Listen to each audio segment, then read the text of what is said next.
1월 4일 월요일 새벽, 오늘은 로마서 묵상 14번째 시간으로 위선적 신앙은 하나님을 모욕한다 라는 제목으로 로마서 2장 21절부터 29절까지의 말씀을 가지고 하나님의 말씀을 함께 상고하도록 합니다. 로마서 2장 21절부터 29절까지의 말씀입니다. 그러면 다른 사람을 가르치는 내가 내 자신을 가르치지 아니하느냐? 도둑질하지 말라 선포하는 내가 도둑질하느냐? 간음하지 말라 말하는 내가 간음하느냐? 우상을 가증히 여기는 내가 신전 물건을 도둑질하느냐? 율법을 자랑하는 내가 율법을 범함으로 하나님을 욕되게 하느냐? 기록된 바 같이 하나님의 이름이 너희 때문에 이방 중에서 모독을 받는도다.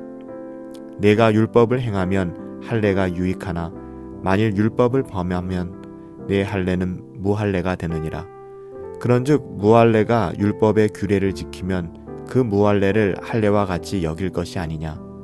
또한 본래 무할례자가 율법을 온전히 지키면 율법의 조문과 할례를 가지고 율법을 범하는 너를 정죄하지 아니하겠느냐. 무릇 표면적 유대인이 유대인이 아니요 표면적 육신의 할례가 할례가 아니니라. 오직 이면적 유대인이 유대인이며 할례는 마음에 할지니 영에 있고 율법 조문에 있지 아니한 것이라. 그 칭찬이 사람에게서가 아니요 다만 하나님에게서니라.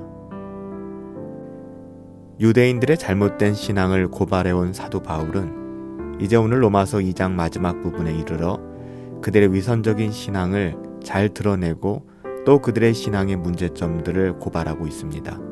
사도 바울은 유대인들의 신앙에 대하여 크게 4가지를 이야기하고 있는데요. 첫 번째는 유대인들은 다른 사람을 가르치기를 좋아하면서 자기 자신을 가르치지 않았다라고 얘기합니다. 21절 말씀이죠.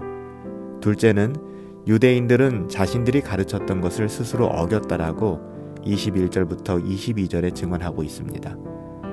도둑질, 간음, 우상숭배와 같은 죄악들, 그들은 은밀히 이 모든 것들을 행하였다라고 사도 바울은 고발하고 있는 것이죠. 사실 그들이 마음으로 행한 모든 것까지 드러내놓고 이야기한다면 여기에 걸리지 않을 사람은 아무도 없었을 것입니다. 실제 유대인들은 율법을 자랑하기만 하고 그 율법을 사랑하거나 그 율법을 지키는 데는 힘을 쓰지 않았습니다. 그래서 율법을 주신 하나님께서 오히려 이방인들 가운데서 유대인들 때문에 모독을 받게 되었다라고까지 증언하고 있는 것이죠. 이제 유대인들은 아무 말도 할 수 없을 것 같습니다. 왜냐하면 이런 모습들이 그들의 모습이었기 때문에 그래요. 이제는 자기 자신들의 한계와 부족함을 인정하고 예수님 앞에 나와야 할 것 같은데 근데 그렇게 하지 않았습니다. 사도 바울은 유대인들이 최후의 보루로 삼고 있는 한 가지가 있음을 알고 있었어요. 그것은 바로 그들이 할례 받은 족속이었다는 것입니다. 사도 바울은 마지막 4번째로 그래서 할례에 대해서 이야기합니다. 여러분, 할례가 무엇인지 알고 계시죠? 할례는 모세보다 훨씬 이전에 살았던 아브라함에게 주셨던 것입니다. 할례는 모세의 율법보다 더 오래되었던 것이죠. 할례는 이스라엘 민족의 시작부터 함께했던 것입니다. 어떻게 보면 이스라엘의 증표였죠. 유대인들은 할례야말로 유대인들을 세상과 구별시키는 것이라고 생각했고 더 나아가서 유대인과 하나님 사이에 아무런 문제가 없다라는 증거, 또 그들이 어떻게 하든 그 할례로 말미암아 하나님의 자녀됨이 증거되었다라고 생각하고 있었습니다. 그래서 사도 바울은 25절에서 할례에 대하여 증언하기 시작하는데요. 결정적인 논증은 이것입니다. 내가 율법을 행하면 할례가 유익하지만 만일 율법을 범하면 내 할례는 무할례가 되느니라. 비록 그가 할례를 받았다 할지라도 하나님을 사랑하지 아니하고 하나님의 사랑이 격발하여 움직이는 그 하나님의 율법을 따라 살아가고 즐거워하는 삶을 살아가지 않는다면 그 할례는 오히려 할례 받지 못한 무할례가 된다라고 이야기하는 것이죠. 사실 이 말은 당시 유대인들에게 굉장한 충격이었을 것입니다. 이것은 할례 자체에는 고유한 가치가 없다는 것입니다. 할례를 받았다고 해서 그가 구원을 받고 할례를 받지 않았다고 해서 그가 구원을 받지 못하는 것이 아니라는 것이죠.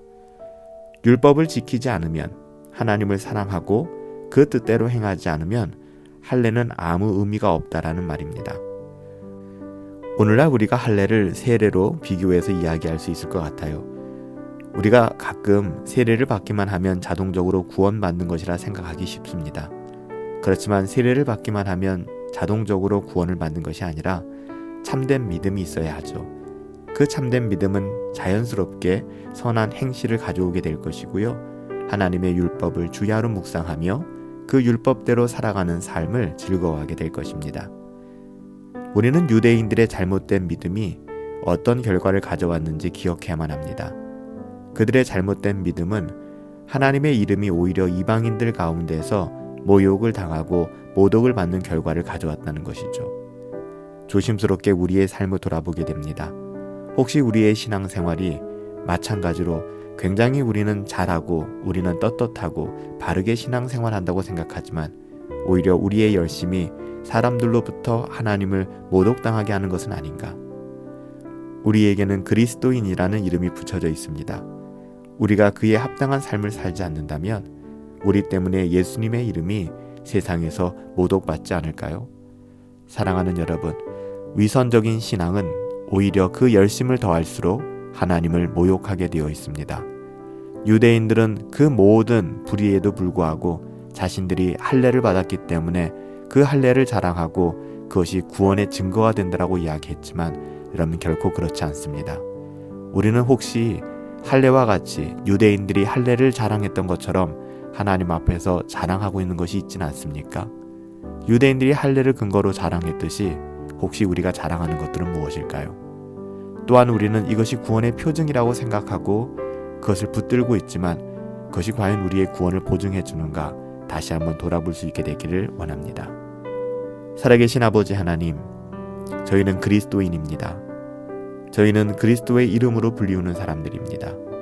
저희가 선을 행하면 그리스도께서 영광을 받으시고 저희가 악을 행하면 그리스도께서 모욕을 받으실 것입니다.